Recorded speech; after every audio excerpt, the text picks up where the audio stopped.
भारताचे लाडके व लोकप्रिय पंतप्रधान आदरणीय नरेंद्र मोदी यांच्या 75व्या वाढदिवसानिमित्त भव्य रक्तदान शिबिर व नेत्र तपासणी आणि मोतीबिंदू शस्त्रक्रिया मोफत शिबिर दक्षिण पूर्व मंडलातील नई जिंदगी भागातील मरहबा फंक्शन हॉल येथे आयोजित केले होते। शिबिराची प्रमुख उपस्थिती सोलापूर दक्षिणचे लोकप्रिय आमदार सुभाष बापू देशमुख यांच्या हस्ते शुभारंभ करण्यात आला। सगळे कार्यक्रमामध्ये बापूसाहेबांनी चांगला उपक्रमाबद्दल सत्कार करून आशीर्वाद दिले। या शिबिरात नई जिंदगी भागातील तसेच परिसरातील नागरिकांनी मोठ्या प्रमाणात लाभ घेतला। यावेळी मंडळाध्यक्ष अर्जुन जाधव, शहर चिटणीस नागनाथ शिवसिंगवाले, माजी नगरसेवक बसवराज केंगनाळकर, व्यंकटेश कोंडी, श्रीनिवास पुरुड, हमीद सय्यद, शबीर शेख, झिशान सय्यद, राजेश शिवसिंगबाले, महेश आंबट, शिवाजी जमादार, अशोक बोयनाल, बालाजी देवरकोंडा, अनिल वाघमारे, अंबादास पामू, किरण टिक्के, भीमाशंकर हडपत, राकेश हडपत, काशीनाथ गोरे, अमीर घोळगी, आनंद मसळी, राजू येमूर, विकास मोगले, अक्षय फटफटवाले,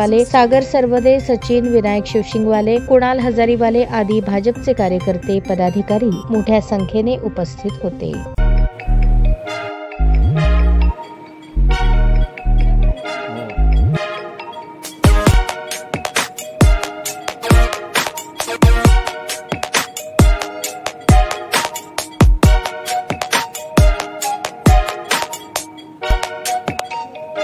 सोलापूर शहरातील सुप्रसिद्ध हॉस्पिटल म्हणजे सेंट्रल मल्टी स्पेशालिटी हॉस्पिटल मागील अनेक वर्षापासून सेवा बजावत आहे। 24 तास इमर्जन्सी सर्व्हिस, मॉडर्न टेक्नॉलॉजी, अनुभवी डॉक्टर्स तसेच अत्याधुनिक तंत्रज्ञान सुविधांनी सुसज्ज स्त्रीरोग प्रसूती विभाग, ऑर्थोपेडिक विभाग, मेडिकल विभाग आणि इतर एकमेव नाव म्हणजे सेंट्रल मल्टी स्पेशालिटी हॉस्पिटल। पत्ता गणेशपेठ शॉपिंग सेंटर, मंगळवार बाजार, सोलापूर।